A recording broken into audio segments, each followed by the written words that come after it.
Good afternoon, ladies and gentlemen. We call this meeting February 14th, 2005, meeting of the Haltom City Council to order at this time. Our first item on the agenda is our invocation and pledge of allegiance. Councilmember Bransom has responsibility for that tonight. Councilmember Bransom. Thank you, Mayor. Tonight's invocation will be given by Chuck Nelson, the pastor of Browning Heights Presbyterian Church here in Haltom City. If you will, stand, please.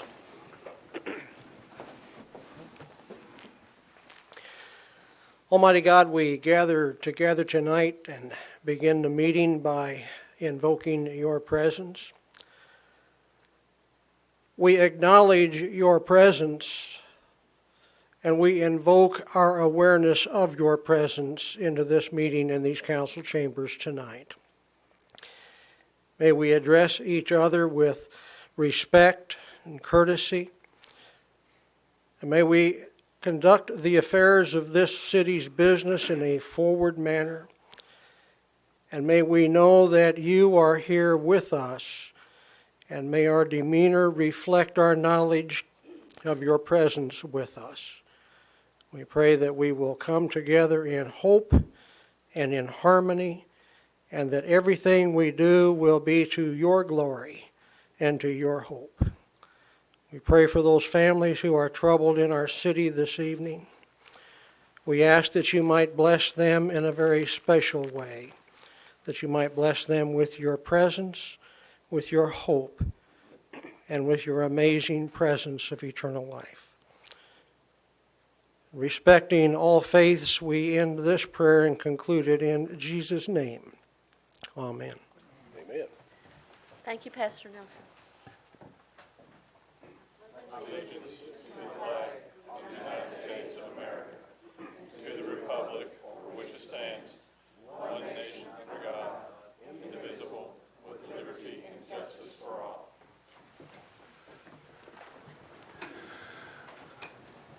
Well, ladies and gentlemen, I want to welcome all of you here to the meeting of the Haltom City Council tonight. And before we get started, I want to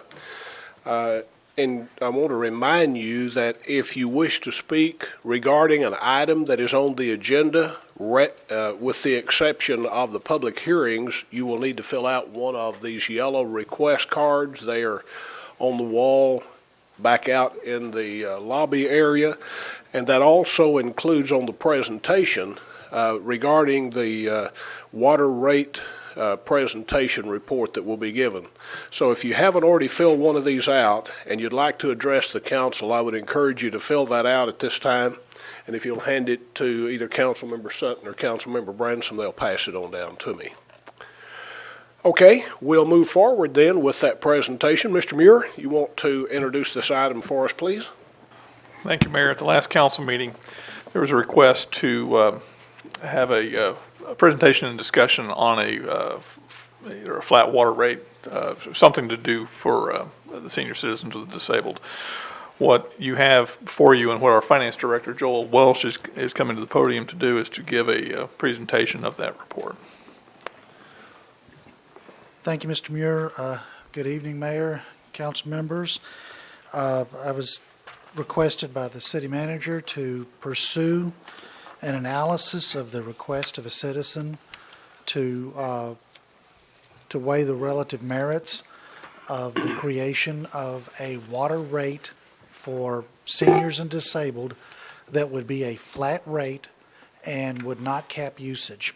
I had visited previously with the citizen, and the citizen had directed my attention to a study that was conducted concerning the Central Valley of California, where they do not or have not historically metered water on an individual account basis.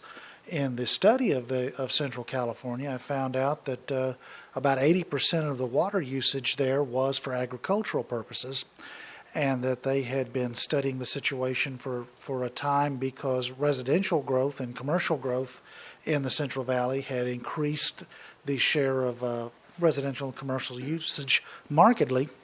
The study that I read yielded two findings that I thought was of particular interest to us as we examined this potential rate structure.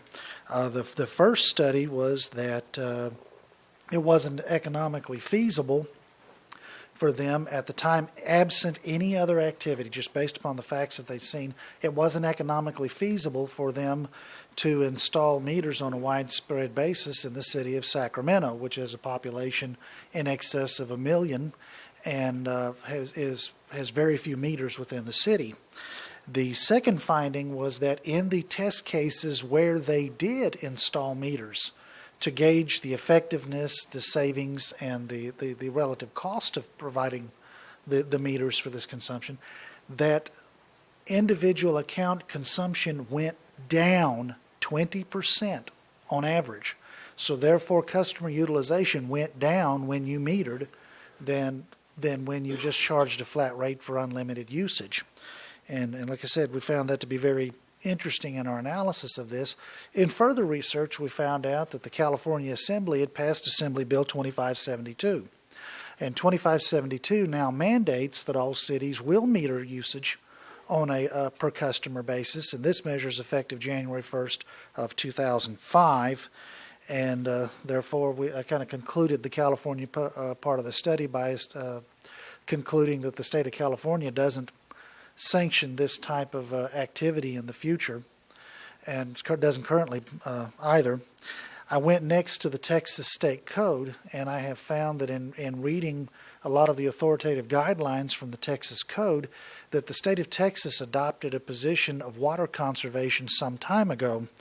I referred to an authoritative guidance issued by the Texas Natural Resource Conservation Commission, which is now the Texas Commission on Environmental Quality. They had issued a regulatory guidance number 219 in 1996 that had provided a great deal of insight into the use of metering in the state of Texas.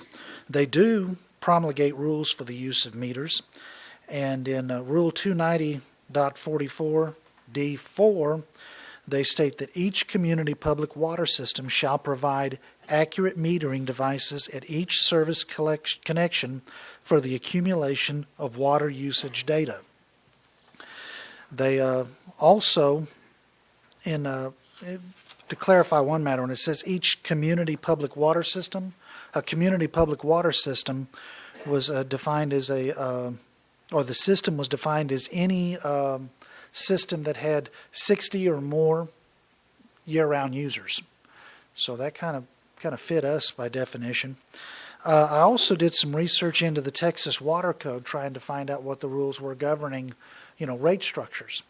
And in Section 13.189 of the Texas Water Code, it states that a water and sewer utility, as to rates or services, may not make or grant any unreasonable preference or advantage to any corporation or person within any classification.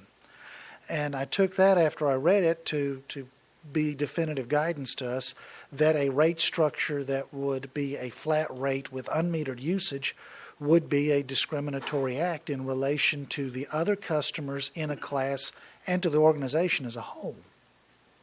I went further and looked into our own city code, and I found that Chapter 98 of the Haltom City Code does prescribe guidelines for the city's water service and for a water conservation program.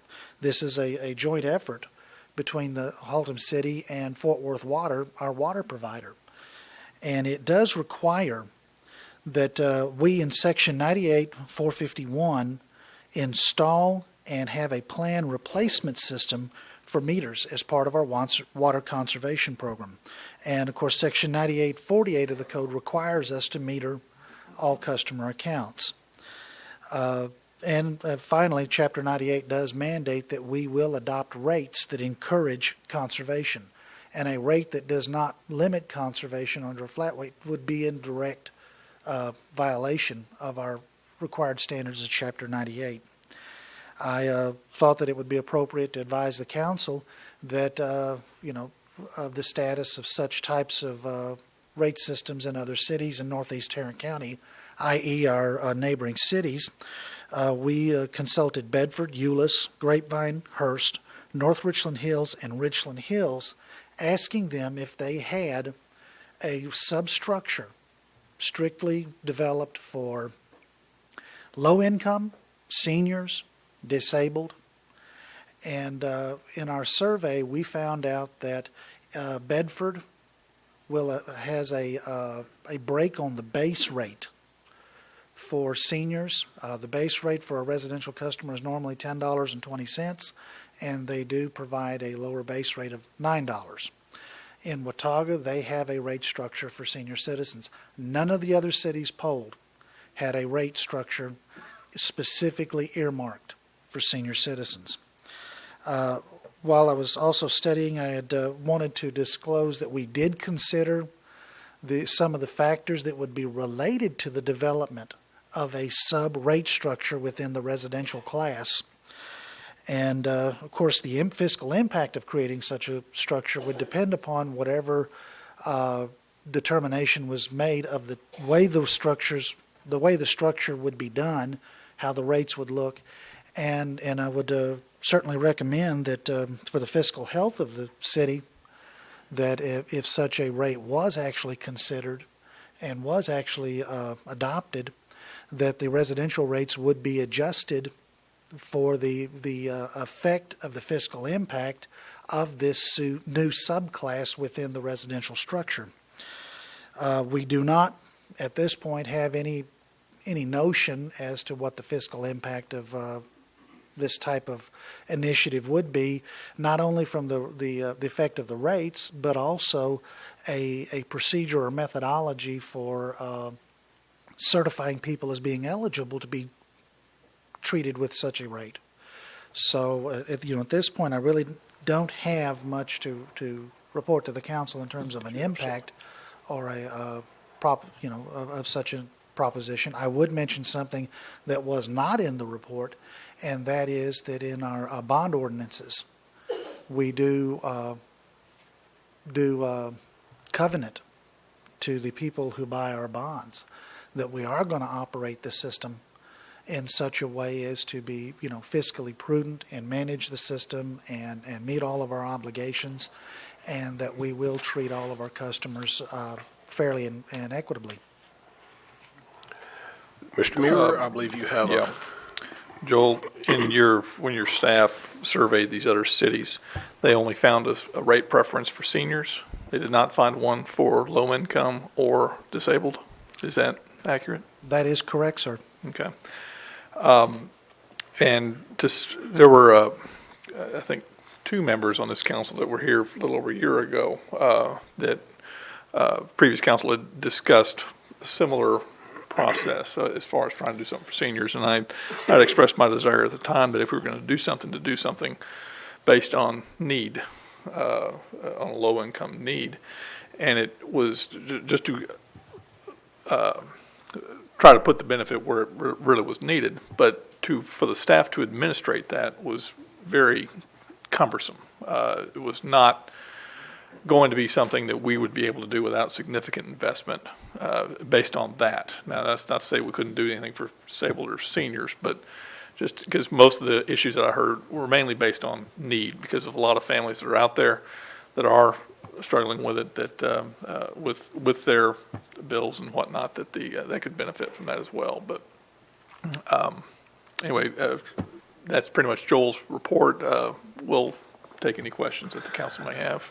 Okay, before I recognize Councilmember Holcomb, I want to explain for the benefit of the audience, the way this is posted on the agenda tonight, there will be no action taken by the council tonight. This is simply a presentation, a discussion time. After the council has an opportunity to ask questions of Mr. Welch, and we have had time to make some discussion, we'll call on members of the audience. We have 2 who have filled out request cards to address the council on this subject. And following that, there will be no action taken tonight. If any member of the council wishes to put this on a future agenda, that can be indicated tonight, any action regarding this. So with that little bit of clarity, Councilmember Holcomb, I believe your light is on. Thank you, Mayor. Good evening, Joel.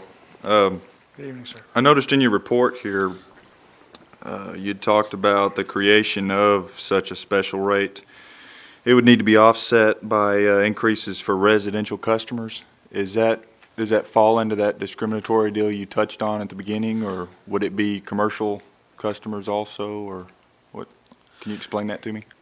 This is my opinion based upon looking at the Texas Water Code in Section 13.189, where they do prescribe that we should not make or grant any unreasonable preference or advantage to any corporation or person within any classification. I'm uncomfortable with the concept of even creating a subclass within the residential, and I thought that it would be quite discriminatory to ask commercial customers to subsidize a subclass of the residential group. Anything further, Councilmember Holcomb? No, sir. Councilmember Sutton, and then Councilmember Lanford. Thanks. Thanks, Mayor. Joel, you'd mentioned that there was two cities in the local area, Watauga and Bedford, which had made some adjustments. And you'd mentioned that Bedford had a adjustment to their base structure. Mm-hmm. How does Watauga address this issue? Can you go in a little bit more detail? And then also, did you do any research outside of the Metroplex? Okay, the second question I can answer more quickly. No, sir, we didn't go outside of the Metroplex. I just polled our immediate neighbors. In the first question, the city of Watauga has a separate rate structure that does include a lower base rate and a lower commodity charge, to where a senior citizen would pay approximately 14% less than a non-senior citizen for the same consumption. And that's just senior citizen, not disabled or low income or need based, correct? It was just senior citizens, sir. I see. Okay. Councilmember Lanford? Joel, the city of Haltom City purchases all of its water from the city of Fort Worth. Is that correct? Yes, sir. Where does the city of Watauga and the city of Bedford purchase? Do they furnish their own water, or do they purchase it from somebody? Do you know? My understanding would be that both of those cities are purchasers of treated water. And Watauga would be probably from Fort Worth Water, and Bedford I'm almost certain is Fort Worth Water also. I think it is Euless where the Trinity River Authority picks up. Okay. Do you know if Fort Worth grants either of these cities any break for its senior citizens? Does Fort Worth grant such a break? I'm not aware of any such break with the city of Fort Worth. And if their contracts read the same way as our contract, there is no language allowing So for such whatever we paid the city of Fort Worth, if we chose to not pass that through in its entirety, then someone else in Haltom City would have to make up the difference. Is that If I understand your question, yes, sir. Yes. Yes, That's it's a accurate. case of the Okay. city of Fort Worth bills us based upon on a contract that dictates the cost of service, and they bill us for the gallons we buy, and for a demand factors like Sure. peak day and peak hour. Right. And as long as we pay it. Fort Worth doesn't care if we give discounts to Yes. correct? everybody. Okay. To tall, bald-headed As long as people, we which pay I them would, what they I would ask, appreciate, yeah. but Okay. All right. they Thank don't you. care, just as long as they get paid. Right. Thanks. Anything further, Councilmember Lanford? No. Councilmember Bransom? Thank you, Mayor. Joel, did you all check to see how they dealt with pass-through rates? I know Councilmember Lanford touched on it some, but as the pass-through rates from Fort Worth come to us every other year, did you all find out how they deal with the reduced fee structure when the pass-through rates come through? I did not Am I ask thinking the too far city of ahead? Watauga how they reacted to those. I do know that most cities now are very similar in their ordinances to Haltom City in terms of the water ordinance, which is that if the increase is coming from Fort Worth Water, it is just passed through and the rates are adjusted for the impact of the pass-through. And so, if they're anything like us, what would happen is, at the end of the day, the rates would be adjusted, and the senior rate would still be about 14% less than the regular So it could residential. potentially go up every other year when the rates are readjusted It would as well? go, yes, ma'am, I would suspect that their rates probably go up each time the pass-through rates come in from Fort Worth Water. Thanks. Anything further? Members of the council, anyone else wishing to ask questions of Mr. Welch or to make comments regarding this subject at this time? Okay, there being none, Ms. Conley, Patricia Conley, if you will, come forward, give us your name and address for the record, and tell us what your thoughts are regarding the subject at hand. I'm sorry, but my thoughts cannot be told in public right now. Will you pull that Excuse me. mic down just? Yes, sir. There we go, thank you. Yeah, I have been using flat rates, but there are other ways, and he did touch upon the other ways. The city of Haltom right now, if I charge it, for 1,000 gallons of water is charging us $12 and some cents a month, $12 a month. $12, and anything over that, like 2,000 gallons we use, it's another $12 and another $12. And on the subject of California, I did come up with one of their rates that they do have that 1,000-gallon thing. They charge their people $3.50 1,000 gallons of water. So he can dig a little bit further and find out that. You can either cut lower on that. That would help us. And I don't think it's going to eat up into too much of your money. I mean, you guys eat up into your money when you passed a few other bills around here, like businesses not being able to afford to even build in this area with the aesthetic look of masonry. And he also took away some jobs from us, too, by the way. And a few other things that I've come up with. But what I would like to get to, and I don't know, I'm not the most smartest person around, but I think maybe if there was a few smart people that could get a workshop going, that there would be a way to help us. I mean, we don't have to go by everybody's around here type thing. We could, our seniors and myself, a disability, we could pass something that would help it, and we could be the one to say, hey, look what we did, you know? We could give a little bit of other things. If there's any possible way that you might want to do a workshop, I'd appreciate it. Listen to what you have to say and everything. And I know that there's quite a few people around Haltom City that disagree with your money we're putting out now for your drainage, especially when all the drainage backs up in your front yard, excuse me, and you're not getting no drainage system from my area. I guess it's all south of me. But water does run downhill, and the people that bought that land, they knew that water was running downhill, and they bought into that because they got it cheaper land. Now they're wanting us to pay for it. So I think you can come up with something. Thank you. Thank you, Ms. Conley. Our next speaker is Ms. Edens, Ms. Yvonne Edens. If you will, give us your name for the record as well as your address, please. Yes, my name is Yvonne Edens. I live at 1421 Oak Knoll Drive in Haltom City.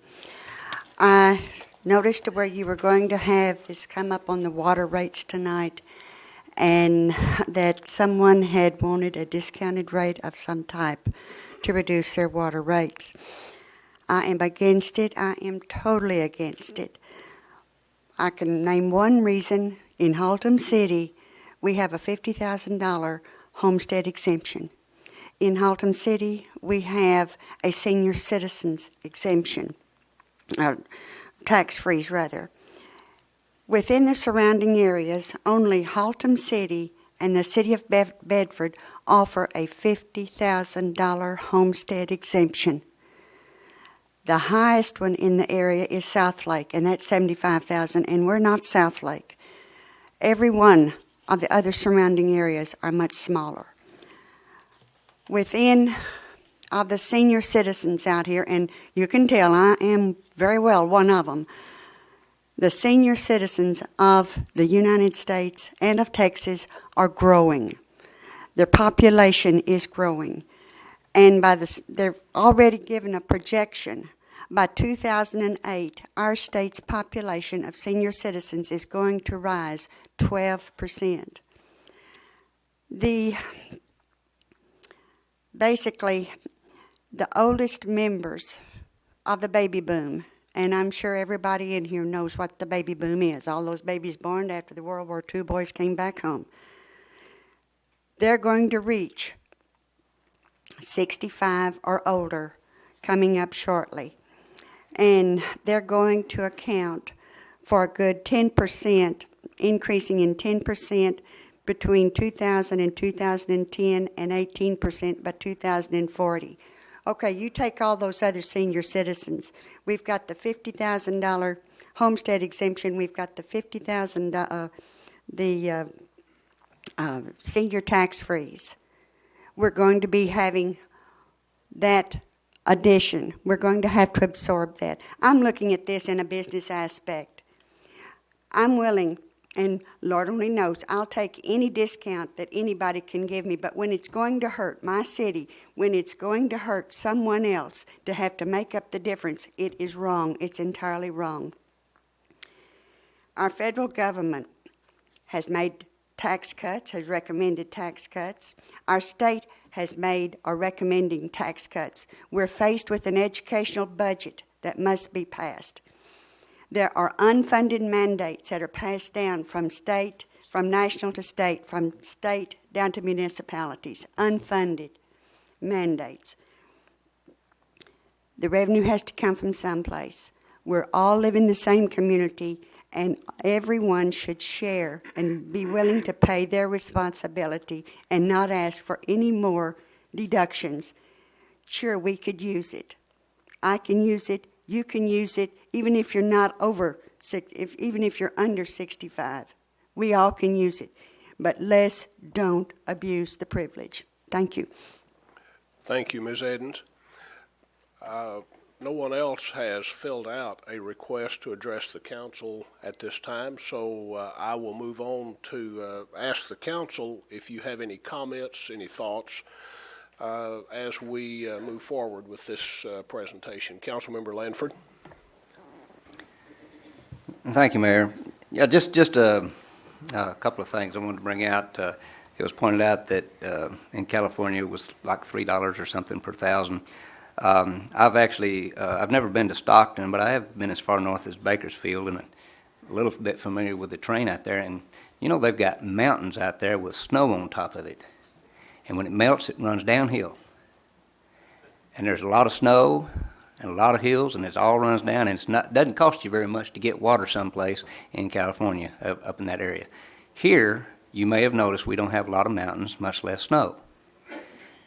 So we have to gather water at the surface level and then pump it with electricity for a long, long way. It's very expensive to get a gallon of water here versus a gallon of water in certain parts of California. So I just want to say that all these things do have to be considered, and we can't just say that universally a gallon of water is worth X. It's a cost-based issue from area to area, and that's what we're faced with. The drainage issue was mentioned, and I want to point out that thing was just recently passed, and we're just now getting to the point. Have we got any equipment on hand yet, Tom? Yeah, we just got a grader in the last week, 10 days. Okay. We're anticipating more staff is getting on board. We're going to be down the creeks here very, very shortly. So shortly, we'll be able to actually see some work out there working on drainage issues after these many years, and looking forward to that. And I guess the last issue I want to talk about, and then I'll let somebody else talk, is seniors versus fixed income. I'm not sure that everybody understands the difference between being a senior and being on fixed income and being poverty-stricken. I know that we've got some folks on fixed incomes in Haltom City that the fixed income is not very much. I understand that. I know that. I know some numbers out there. We also have a significant number of people in Haltom City who are seniors and who are on fixed incomes that are quite handsome. I mean, you know, $3,000, $4,000 a month or more. And when we pass these things that are attached to being a senior, we are giving those folks the same break as we get the guys that, you know, living on $900 a month. And I'm just uncomfortable about that. I understand that people here need some help and they need some assistance.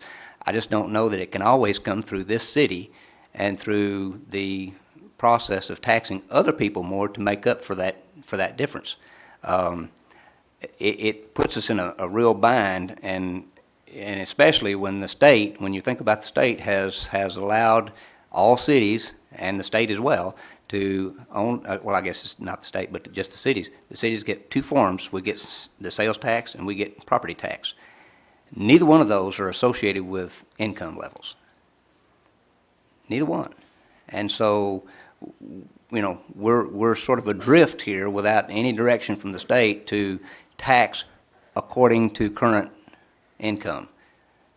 We're just adrift until Texas amends the Constitution so that we've got some sort of income-driven way to tax. That's where we're going to be. We're going to be stuck here talking about the fact that some people don't have a current income that is appropriate for their needs currently, and we have no way to acknowledge that through the present tax system. It's a tough issue. And I certainly invite you to write the state legislature and let them know how you feel about that. Thanks. Councilmember Sutton. Thank you, Mayor. Bill handled one of the issues, and that is how we share, how we allocate the cost of our services, the water services, or whatever it be, police or fire or whatever. But the other side of this has to do with are we using the monies that we get, the revenues we get in the city efficiently? And there's two factors, basic factors, that affect how we pay for things in the city. And one is the actual cost. For instance, we have water towers that require maintenance from time to time in the city. And so it takes money for the repainting of those towers and the refurbishment. I believe that we're fixing to look at an ordinance tonight that addresses the painting of the towers, and it's about it's $170,000, isn't it? It's $100 and something. It's pretty significant, but that's one of the factors of the cost, and the other factor of the cost are certainly the labor in providing those services, which is the people, the staff, the city staff that works here. One of the things that you hear from time to time, well, the city should be able to just absorb this. Haltom City has been known to have a pretty bare bones budget for many years. There's many people in this room going to contest to that fact, but don't take my word for it. Out on the website of Haltom City, haltomcitytx.com, you'll see the haltomcitytx.com. You'll see the budget that's out there. That's a link. It's a PDF document. If you don't have web access, I'd really encourage you to get down and look at where all these costs are going to, what it takes to provide water for citizens in Haltom City. I've looked through it. We have gone through budget times, and previous councils have too, and looked at it. And it is pretty bare bones. Now, people talk about equipment being left out and things like that, and that's true. There are times whenever that is done. And I am boring into some details of why we have some equipment sitting out sometimes.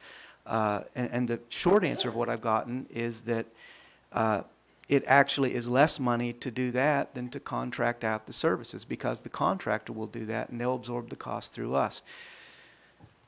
Well, we still need to have some more answers. But to bring this back up to the level I'm talking, At the top level, we can say, are we running the government as efficiently as we can? And for that, you've elected a council up here that looks at the budget. I encourage everyone in this room and everyone that's on TV to look at that budget. And if you see something that bothers you, see something that you say, what are we spending this money for? You can call any one of the council members up here, or Tom Muir has a much better handle than we do, because he works the day-by-day budget of it, and he can get a good answer for you. And if you don't like the answer, that's where we can start making changes in the budget. But I would encourage you to look at the efficiency that Haltom City does. And as I've looked at it, I've become more and more proud of the way the people that have been up here in leadership over the years have handled the taxpayers' money. Members of the council, anyone else wishing to make comments on the subject before we move on? Okay, there being none, I need to ask a question of the council. Any member of the council tonight wish to place this item on a future agenda for purpose of the council taking action, or do we just leave it where we are tonight? Councilmember Sutton? Well, I'm not sure what direction we would take at this time, but if there is a citizen that has a specific direction we need to follow, I think that the citizens ought to come forward and talk to us about, let's explore this specific thing. I think a workshop was mentioned. Well, let's draw up some bounds or what that workshop would try to accomplish, and then present that. But when we get some specific direction how to accomplish that, or what we want to accomplish with a workshop, I think at that time, let's address it. Any other comments from members of the council? Okay. There being none, we'll move on then to the announcements and events. First of all, our Public Information Director, Fran Burns, I believe has a couple of announcements to make. Yes, I do. Thank you, Mayor. First of all, I want to remind everybody, our viewing audience and those in the room, that city offices will be closed on February 21st. That's this coming Monday. It's President's Day, and it's one of our employee holidays, so I hope you enjoy your time off. I told Bobby Arthur, the director of the Senior Center, that I would announce that there's a special program going on there this coming Wednesday at the Senior Center. Those who would like to learn more about depression, its signs and symptoms, are invited to attend a free program presented by Reverend Tony Campbell, a local expert in depression education. The program will be presented at 11 a.m. Wednesday, February 15th at the Senior Center. The Reverend will present an overview of depression and describe how to recognize it. So if you're interested in that, that's a free program at 11 o'clock on Wednesday at the Senior Center. This past Saturday was the 19th annual running of the Haltom Stampede. And on behalf of the Parks and Recreation Department and the Parks Board, I'm happy to report that 500 people actually signed up, and almost that many finished the race. It was very successful. The weather was perfect, cool, and at least it was not raining. So, again, it was sponsored by Parks and Recreation and the board. They want to thank all the volunteers who turned out to help, all the city staff. They had a lot of support from the city staff this year to make sure all the barricades were in place and everything ran smoothly. And they want to extend their appreciation to some of the council members who turned out, and a couple of them actually ran or walked in the 5K. So, again, thank you to everybody for their support for the 19th Annual Stampede. And I understand that the 20th Annual, of course, next year is going to be something really great. They plan some special activities to honor the 20th anniversary of that run. The 17th Annual Photo Contest is now history. That took place, the deadline was January 28th, and I'm happy to report that 91 photographers submitted 291 entries, and they're all on display at the Haltom City Public Library through the end of the month, and we always get such good entries. I mean, they're just, every year they just get better. There's going to be a reception for the photographers, all the 91 photographers, on March the 3rd, 7 o'clock at the library, and we'll have the judges there No, we're not going to throw eggs at them, but we're going to ask them questions about what kind of things they're looking for, how we can improve our own photographic skills. So you guys are invited too if you'd like to come, March the 3rd, 7 o'clock at the library. A couple other programs that are coming up in March, Arbor Day will take place the second Saturday of March. That's March the 12th. That's our official Haltom City Arbor Day. We're going to have a ceremony at Haltom Road Park at 10 a.m., and we'll be showing people how to plant trees, what trees are best for Texas, how to prune trees, and that, of course, is free. And then the annual Spring Fest takes place on March the 19th, the following weekend, from 11 a.m. till 3 p.m., and that's our annual scramble for eggs, I guess you could call it. It's our annual Easter egg hunt. And there's a lot of free programs, free music, and free food, and lots of fun for the family. Our website is undergoing construction right now. It's still up and running, but we're redesigning it. And so over the next several weeks, you're going to see some changes. I hope you like them. And if you have any comments, please give me a call at my office. Visit our website, please, at www.haltomcitytx.com. And if you want information about activities in Haltom City, each week we have an updated recording on a phone line, 222-7768. You can find out what's happening in Haltom City. And I appreciate your time, and thank you very much. Thank you, Ms. Burns. Councilmember Holcomb, I believe you have a comment, announcement to make. Yes, thank you, Mayor. As some of you may already know, Councilmember Reese and her family lost a dear loved one this weekend, and they wanted me to extend a warm and sincere thank you for all the cards, the flowers. Many of you brought food by, staff members and citizens even just stopping by to make a quick check. They greatly appreciated your thoughts and your prayers, and that's what they wanted me to bring forward. So, there being no further announcements or events to call our attention to, we move to the consent agenda. That consists of items number 1 through 11. The consent agenda is considered to be self-explanatory and will be enacted by the council with one motion. The approval of the consent agenda authorizes the city manager to implement each one of these items in accordance with staff or board recommendation. I am ready at this time to entertain a motion regarding items 1 through 11. Councilmember Sutton. Thank you, Mayor. In pre-council, item number 8 was deleted from the consent agenda because it had already been actioned in a previous council session. So the motion to approve and accept the consent agenda omits item number 8, but I move that. Have a motion to approve. Items number 1 through 11 with the exception of 8, which was already actioned in a previous council session. Councilmember Bransom, I believe you had your light on next. Thank you, Mayor. That's for a second. Councilmember Hutchison. That was also for second. Have a motion and a second to approve the consent. Any discussion? Okay, there being none, if you'll register your vote, I will display it. We still. Ms. Reese. Okay, she had. It's just a minute. Okay. All right. Did you get the vote?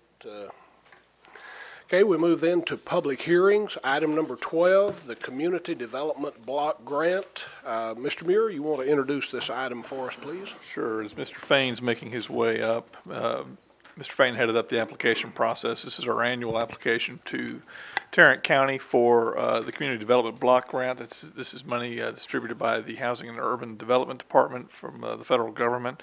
And Mr. Fain will guide you as far as what we've made application for. Thank you, Mr. Muir. Mayor, members of the council. Of course, you have to hold a public hearing to approve this year's Community Development Block Grant program. And also on the monitors and for the viewing audience, we're going to show some pictures of the project site. The Department of Housing and Urban Development appropriates funds to entitlement communities throughout the Community Development Block Grant program. These funds are targeted to benefit low to moderate income persons. Before CDBG funds can be expended, a proposed project must be determined to be an eligible activity and meet the national objective by serving low to moderate income persons. Eligible activities include public facilities and improvements and rehabilitation of infrastructure. And this is the project that we're proposing to you this evening, is that we look at improvement of some of our public facilities along with rehab of some of our infrastructure. We're excited about this project this year because it is somewhat different. In the past, the staff and the council has approved CDBG projects that highlight reconstruction of streets. As an example, in 2003, the city reconstructed Gage Street with CDBG funds, and this present year, this fiscal year, funds with CDBG monies will be used to reconstruct Jerry Street, which you just approved with your consent agenda. But this year we're doing something a little bit differently in that we want to not only reconstruct a couple of streets in our community, but to upgrade a couple of our parks here in our community, one being Parish Road Park and the other one being Pecan Road, or Pecan Park. Where Pecan Park is we want to rehab our mill and overlay Salona and Salona Circle, and where Parish Road Park is, we recommend that we mill and overlay Parish. Therefore, pursuant to the requirement of Community Development Block Grant Act of 1974, the city must hold a public hearing. Thus, the recommendation is that the City Council hold such a public hearing.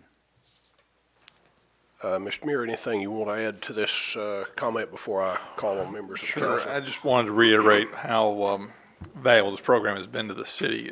As David had explained earlier, we're about to commence on Jerry Road, Jerry Lane. It's between Haltom Road and Rita. If anybody's gone driving down there, it's you need four-wheel drive to kind of get through there. It's a mess. But you guys had just awarded that project, and it still needs to be awarded by the county, but these funds are so vital. And we thought with the historic use of the funds for street and water and sewer and stuff, that it was important that we do something about the parks. We have not been able to do anything regarding our park infrastructure, and I thought it was important that we do that. So we're hoping that we can possibly do a couple of things here with this grant and address that, and I'm fully confident that we'll be able to do that, assuming that we get this grant, and I have every confidence that we'll be able to. I look forward to improving some of those things, and if this thing goes well, then we'll probably do something else next year similar to that to try and use these funds to get it going a little bit further. With that, we'll take any questions from the council. Members of the council, any questions for either Mr. Fain or Mr. Muir? Councilmember Lanford. I just wanted to put a little perspective around that Jerry Lane thing. When I was a young child, back when Eisenhower was in office, I used to avoid that part of Jerry Lane on my bicycle because it was in such bad shape. And so I'm glad we're finally getting around to fixing that piece of it.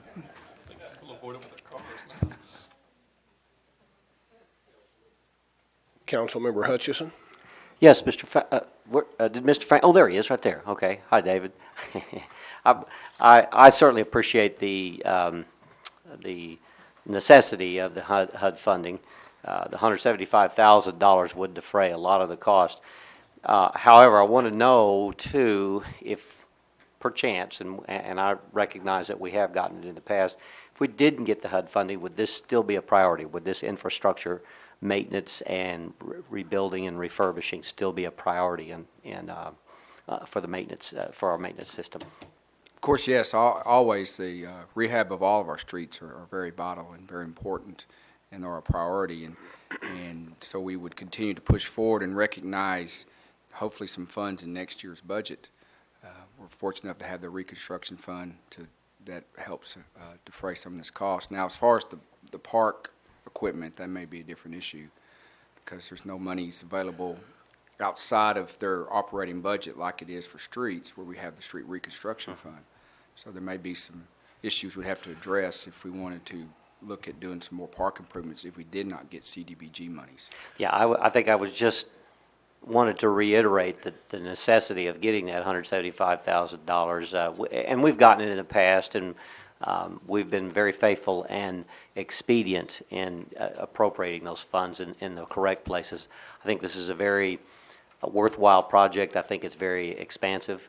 I think it's also very creative too. It helps not just with our streets, but building our infrastructure, and we've been doing a good job over the last few years doing that, and we need to continue to do that. So press hard for that money, okay?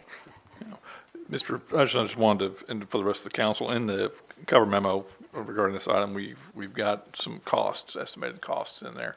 And the estimated city match requirements, according to that thing, is going to be $229,851. That is money that we're going to have to budget for next year. If we don't get the 175, and that's really reaching, I'm not sure we're going to be able to get all that. I think that's being very optimistic. We're going to have to cover the differences in what we don't get. So that's just our way of letting y'all know what's going to be coming up next year, but it is important. Well, this is a great opportunity for Haltom City to continue to move forward with our street reconstruction project, not just the street portion of it, but also the infrastructure under the street. Because what we have here, the federal government is putting X number of dollars into Tarrant County, and Haltom City will receive its portion of that, whatever that might be. And that's just money that allows us to do more than we would be able to without that. It's a cost-sharing program between Haltom City and Tarrant County and the federal government. And I believe Tarrant County oversees that project. And we're glad to have the Community Development Block Grant money coming into Haltom City. That's always very much a plus for us. Okay, Councilmember Sutton. Thank you, Mayor. Tom, just a quick question. If, for whatever reason, we were not able to meet our obligations, city obligations for street construction or whatever, would we lose that grant money if we weren't able to match it? It would be a challenge. We'd probably have to amend our grant application to see what else we could do with it. I don't think we'd lose it right off the bat, but it would be a challenge. The grant application is large enough because obviously for the little amount that we get, curiously, we can't use it all in one project. Right. To answer your question, we could, but I think there'd be some opportunities to redirect it into certain eligible things. And in the cover memo, we talked about what those eligible areas are. It's not just, we can't go anywhere in the city. It's got to be in a CDBG eligible area of the town. The county has identified those areas of the town, and it's typically mostly south, typically everything south of Broadway. There's several areas north of Broadway that are eligible, but depending on the use also. But we would work hard to try and keep that. We would not want to lose that at all. Okay, thank you. Mr. Fain, I believe a moment ago you talked about the overlays on Solona Circle and then on Solona as well, and you mentioned Parish Road. Is that the entire length of Parish Road from 121 to Belknap that will be milled and overlaid? That's correct. Okay. So that's, in both of those areas, a much-needed area for us to focus on. Yes, it is, very much with so. those street, yeah, that'll be nice when we get that done in the parks and the other things in both of those areas. Councilmember Hutchison. Yeah, I just drove down Parish today, in fact, too, and I'm kind of like the way Bill talked about with respect to Jerry Street. I kind of felt like I needed a four-wheel drive on that street. Also, so I'm really happy that that's become a priority, and that's part of what this is going to fund. So I just wanted to reiterate that. Thank you, Mayor. Okay, members of the council, any further comments on this before I open this up to the public? Okay, this is a public hearing. If you would like to make comments regarding this community development block grant, address the council with your thoughts or with your questions, you have an opportunity to do that at this time. Anyone? Ms. Edens? And then Mr. Eklund.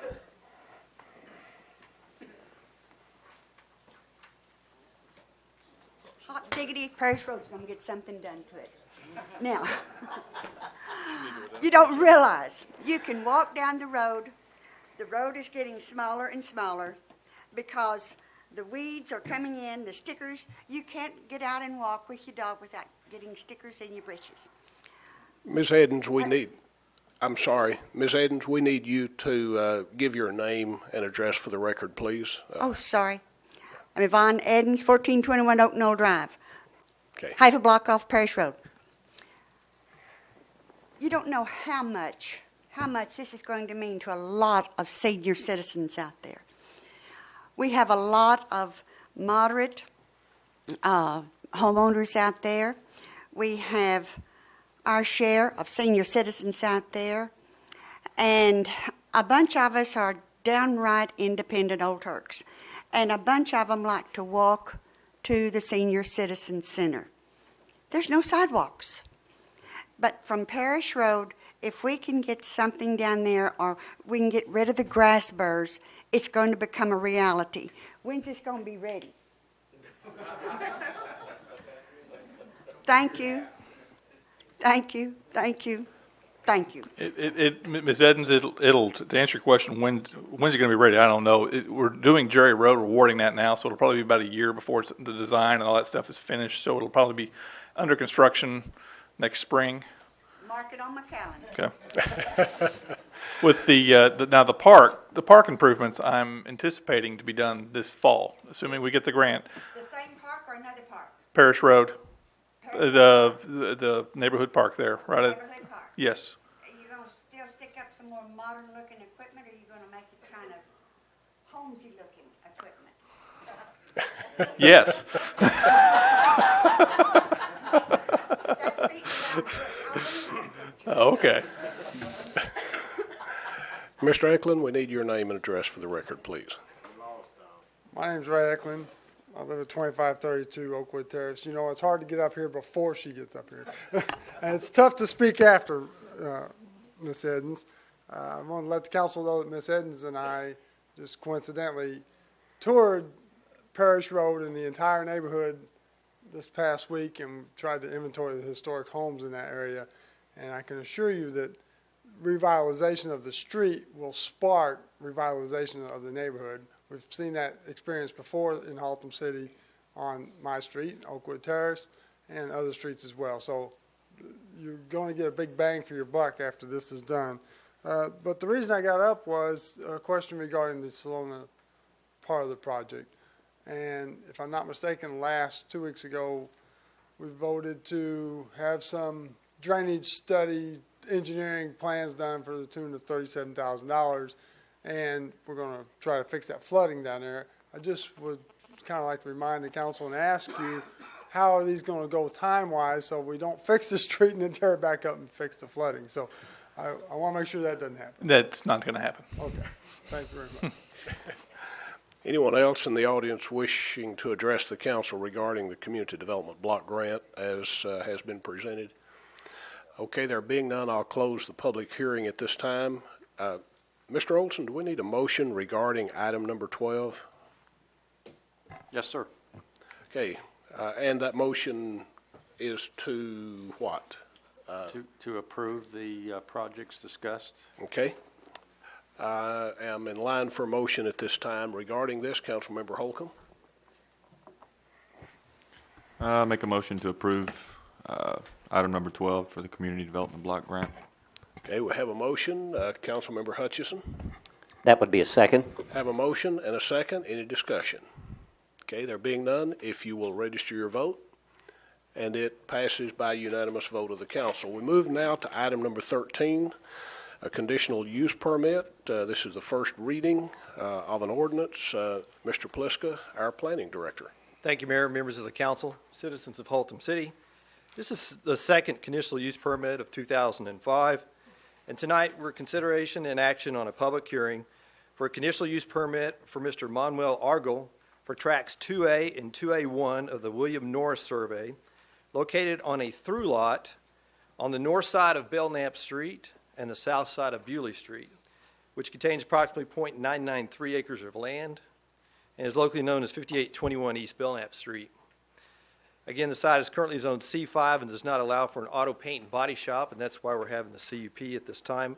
It is also a rezone. The applicant is seeking a site plan approval with the conditional use, but also a zoning change from C5 down to C4 to handle this type of use.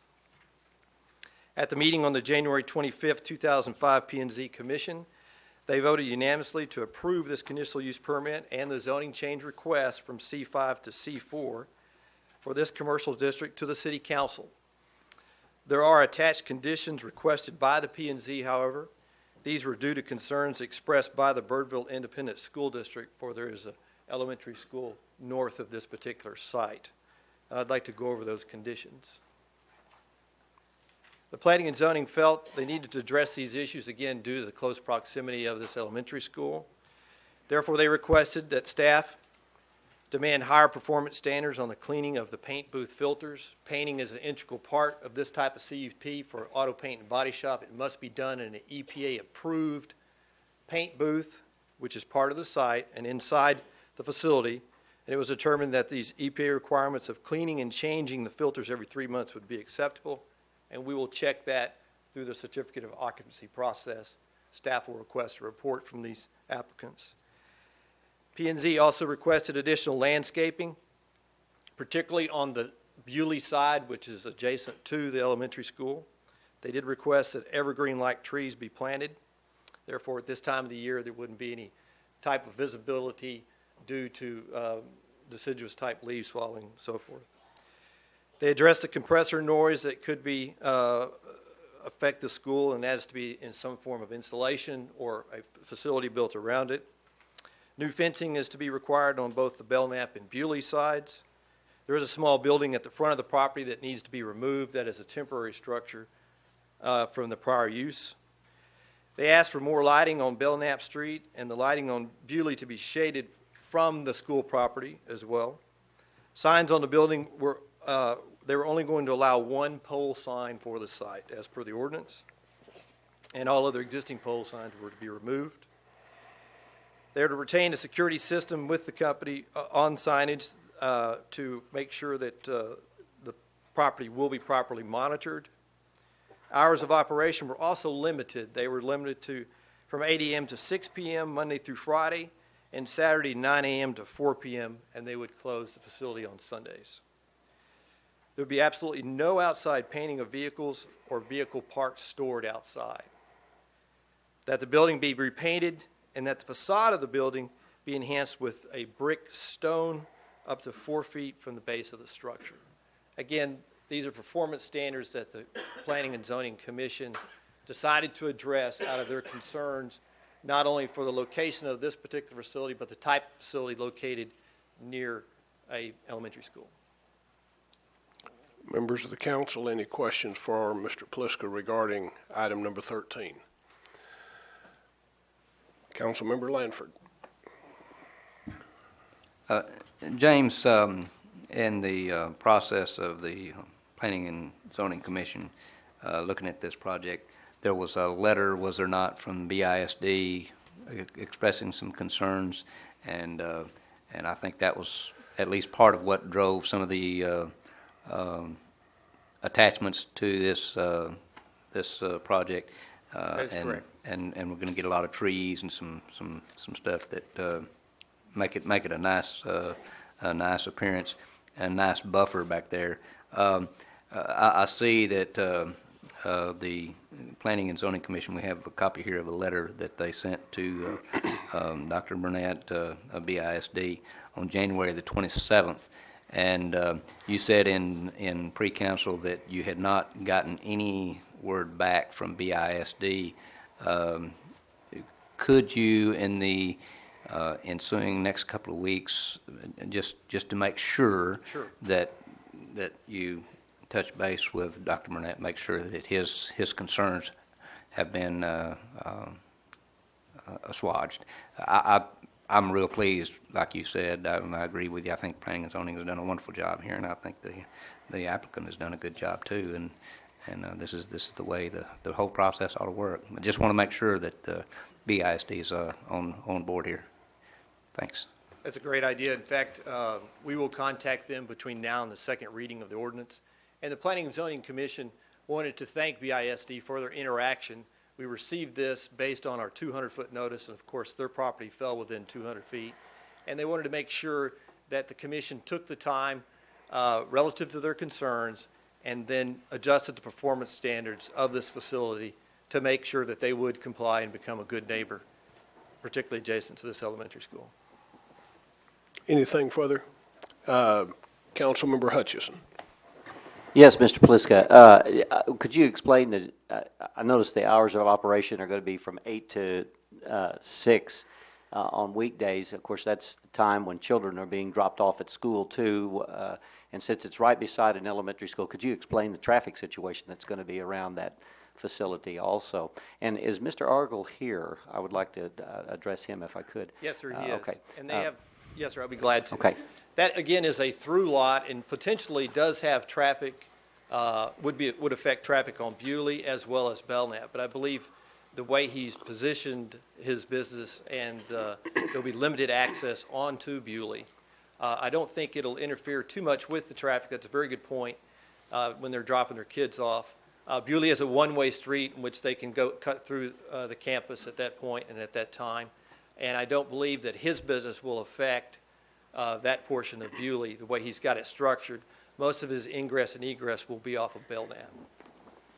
Thank you, Mr. Pliska. Mr. Argel, I just want to stress to you this council's concern that these regulations and these extra regulations which are added to this ordinance are abided by, simply because, of course, and you may have children yourself, you know that we're responsible for the safety of our children at the school, and I would never deprive you of the ability to run a business. You have every right to do that, but also recognize that we are right next to an elementary school and we are dealing with children too. So the previous occupant of that particular facility, some code enforcement problems that they had were addressed and subsequently closed this facility because of the concern for the safety of the children. I just want to reiterate this council's concern for that also. Thank you.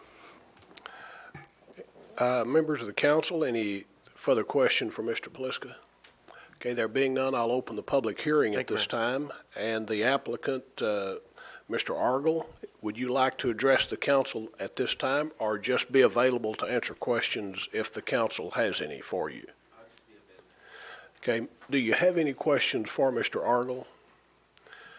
Okay, I think there are none at this point. There may be some in just a moment.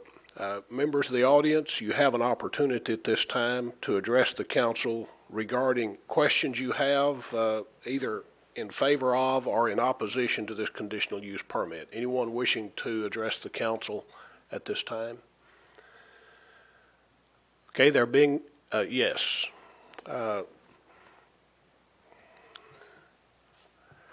If you will, give us your name and address for the record, Mr. Harper. David Harper, 5600 North Beach. Do the conditions at the P&Z attached to it stay with the property regardless of the owner? I'll be glad to answer that. A conditional use permit indeed is a permit and is transferable with ownership.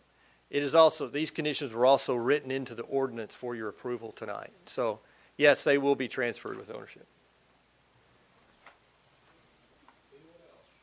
Anyone else wishing to address the council at this time in this public hearing?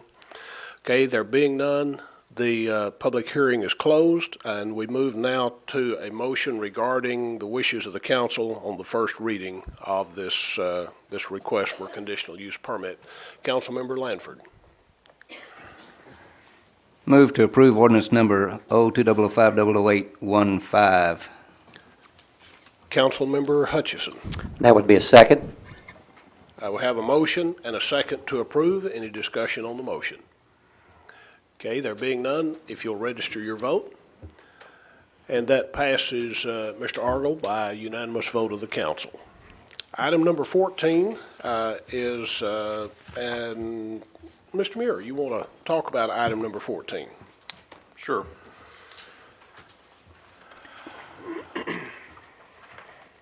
Item 14 is an ordinance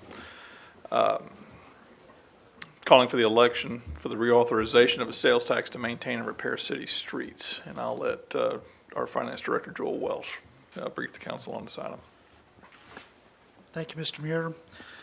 Before you for consideration this evening is an ordinance calling for an election to be held May 7th. It is to, the purpose of the election is to consider reauthorization of the quarter-cent sales tax that was approved by Haltom City voters in November 2001. This particular sales tax is used for the repair and maintenance of existing city streets. Since the tax became effective, the city has received over $2.5 million from the sales tax. It has been used to rebuild streets. It's been used in the overlay program. It has been used to buy street materials. It is used for patching streets. A couple of prime examples to consider is the money has been used to match grants, specifically Broadway. Part of the match for Broadway with the TechStop grant was the Street Improvement Fund. Part of Gauge was done with CDBG. It was also done with Street Improvement Funds. Part of the funding for doing Jerry Street is going to be with Street Improvement Funds. And there's just numerous projects all over town that you can drive around and see, fresh streets, curb and gutter.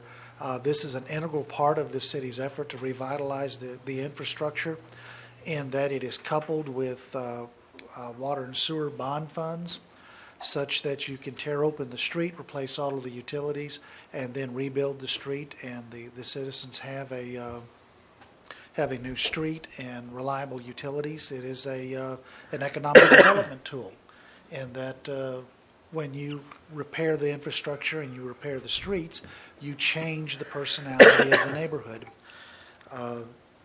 At this point, the street reconstruction sales tax is projected to generate almost $900,000 in this next budget year.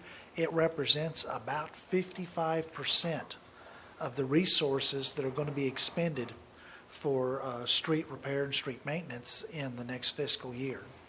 And the staff does recommend the council favorably consider this ordinance. I just wanted to, let me point out one thing that his memo points out, that if this thing were not renewed, the amount of value that this tax adds every year to the budget is equivalent to 6 cents on the property tax rate.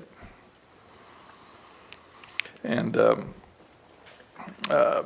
holding the election, and we're not required to hold the election. It's what expires next April, I think. Next. Yes, sir. But just in trying to achieve some economies of scale, just trying to go ahead and run the election in May with the other elections. But it's going to have to be done before then, though. Okay, this is a public hearing, and I haven't opened the public hearing to members of the audience yet to allow members of the council to ask any question, make any comments. Mr. Muir or Mr. Welch will field the questions here.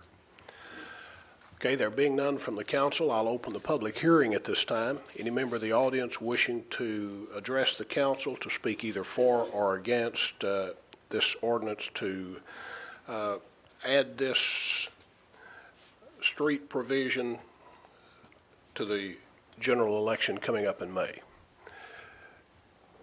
Mr. Harper, we're ready. David Harper Still, 5600 North Beach. Is this money going to be specific and earmarked only for streets?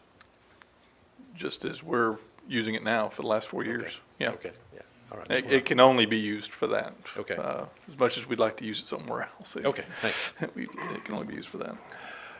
Okay, anyone else? Okay, there being none, I'll close the public hearing at this time, and I'm in line for a motion regarding the wishes of the council on item number 14. Councilmember Sutton. Thank you, Mayor. Just a note before I make a motion to approve this ordinance.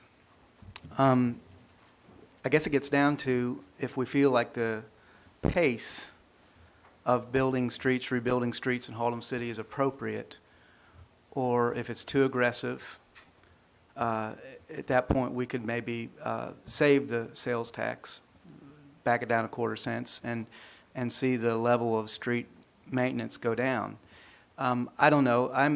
I'm comfortable myself personally, but I needed to hear from citizens on whether you feel comfortable. And certainly, if this passes, we'll have an election to figure out whether or not we feel that the level of street maintenance is appropriate for Haltom City or not. And that's what that election is really to do, is to gauge the interest in whether or not our street maintenance fund is doing what we set it out to do.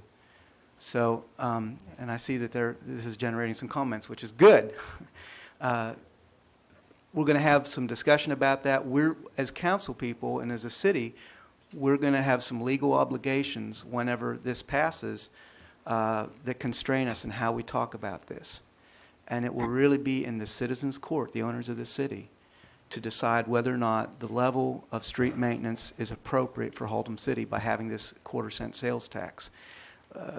One of the arguments may be that instead of doing it by the sales tax, we could do it with increasing property taxes. And Tom's already made a point that roughly equates to a 6 cents rise in property tax. I, for one, feel like it's a better use of our money to do the sales tax. And I'm just going to say that right now, that's the way I lean on this. Is there any possibility that we can, before I make this motion, have someone speak? Mayor? I need to speak before you make the motion to close the public hearing. I've just been reminded by the city secretary I didn't close the public hearing, but are you talking about someone else in the audience wishing to speak? Yeah, I'm seeing that there may be some other people that want to talk at this point, now that juices are rolling. Anyone else in the audience wishing to speak on this subject? Thank you.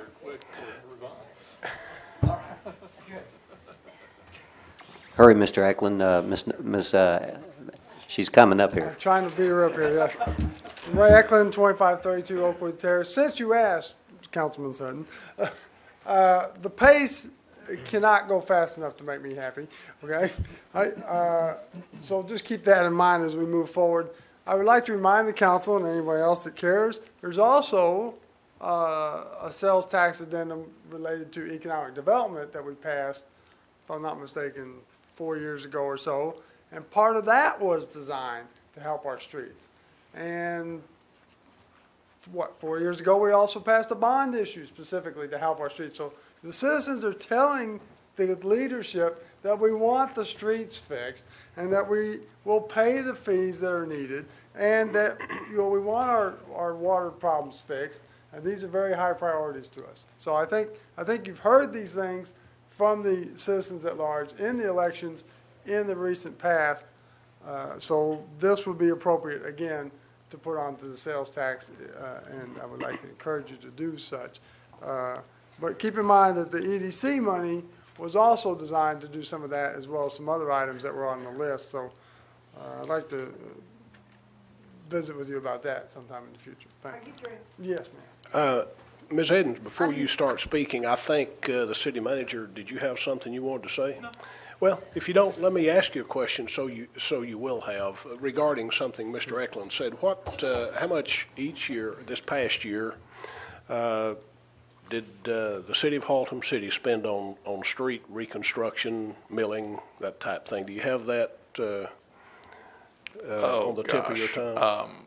Hundreds of thousands of dollars. I don't have the number, but it is a very significant amount, and there's a lot of attention that is still needed out there. Mr. Fain may be able to answer that question. If you can give the mic to him, Ms. Edens. For just a minute. Okay. Yeah. This year's budget, the reconstruction budget, is $2.2 million. That's a little misleading because we also provide funds from the water sewer into the construction. So we're doing a good $1 million a year probably in projects last 4 years. Serious money is being spent on the street. Ms. Edens, we're ready for you. Okay. Name and address, please. All right. Yvonne Edens, 1421 Oak Knoll Drive, Haltom City, Texas, on the south side of Belknap, between Belknap and 121. That's the oldest part, or one of the oldest parts, of our city. It has been neglected for I don't know how long, and now we're going to get something done to the old parish road to give us an access. We have another mainstream. We have a bunch of sticker streets with a bunch of stickers along the end, and I'm not going to let you off the hook. And don't you mention about lowering that tax rate. Thank you, Ms. Edens. Mr. Milholland, we need your name and address for the record, please. Thank you, Mayor. R.D. Milholland, 3711 Jean Lane.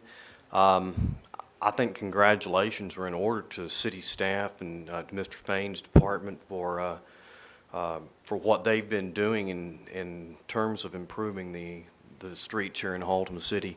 I'm for continuing the 0.25% sales tax to continue the good work that's been done so far. I'd further encourage the city to pursue additional funding through grants, maybe, actually going out and being a little more active or aggressive in pursuing grants that might be out there from other governmental agencies to do that. But really, keep up the good work on the streets. Any comments on the grant part? Okay. Anyone else in the audience wishing to address the council at this time?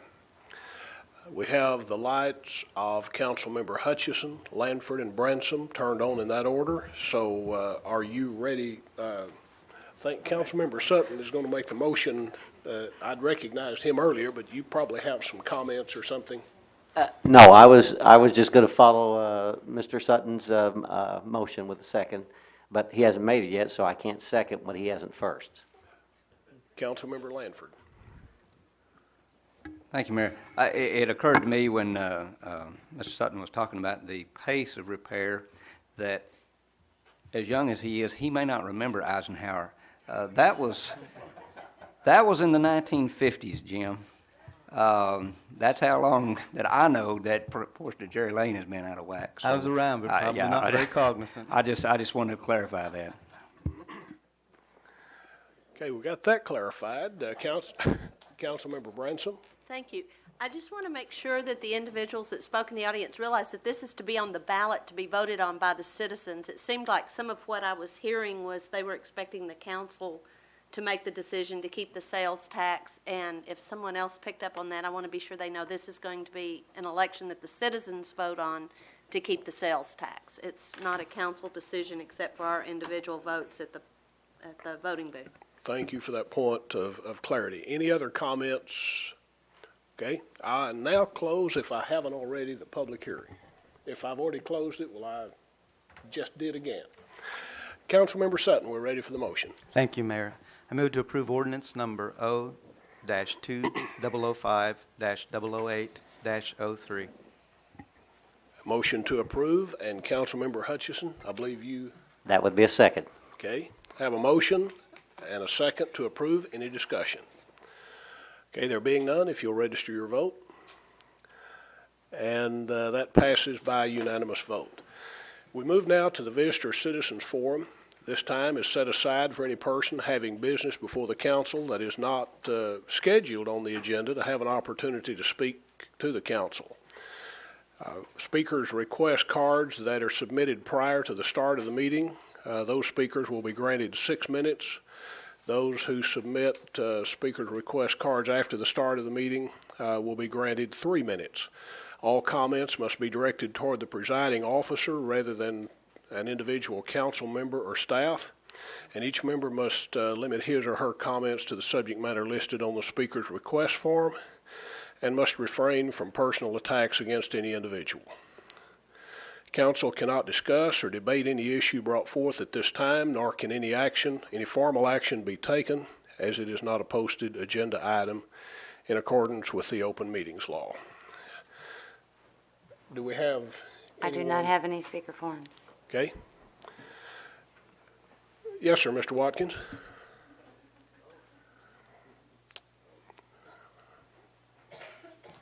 If you will, your name and address for the record, please. Bob Watkins, 6140 Blues Spruce Circle. Every 2 weeks for the last few years, I've had something to say, and finally tonight I didn't have anything to say, so I'd like to call attention. Here, the spelling of one of our council persons, Bill Lanford. It's Lanford. There's no S in the middle like I pronounced it for a while, and there certainly is no G in it. It's not Langford. It's Lanford. Thank you. Thank you, Mr. Watkins. Council member Lanford. Well, I just want Bob and everybody to know, when you're called as many things as I am, if it's directionally correct, I'm okay with it.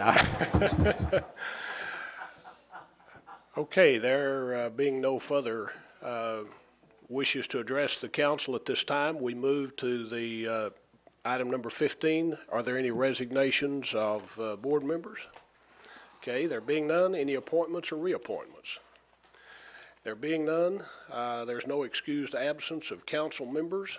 And with that, the council will move at this time into executive session as authorized by Chapter 551 of the Texas Government Code, Section .071, .072, .074, and any action to be taken by the council discussed in executive session will be brought back out in open session following, and the appropriate action taken at that time. The time is 8:32. I got a question for you.